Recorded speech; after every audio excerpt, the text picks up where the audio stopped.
یہ لفظ ہے تابا، تابا، تا الف زبر تا، با زبر با، تابا۔ تا باریک حرف میں سے ہے، لہٰذا باریک ادا کرتے ہوئے کھینچیں گے کیونکہ الف کے ساتھ لگ کر آ رہا ہے۔ جب بھی الف خالی دکھائی دے اور اس سے پہلے زبر دکھائی دے تو سمجھ جائیں کہ یہ الف مدہ کا قاعدہ ہے اور ایک الف کے برابر کھینچنا ہے۔ ایک الف یعنی کہ 2 کاؤنٹس لے لے، 1 2 1 2، جتنا وقت لگ رہا ہے اتنا ہی ہمیں کھینچنا ہے۔ تو تا الف زبر تا، تا تا، اتنا ہی۔ با زبر با، تابا۔ اگر الف نہیں ہوتا تو ہم کیا پڑھتے؟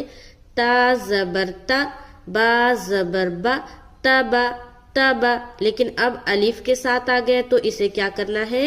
کھینچنا ہے، تابا۔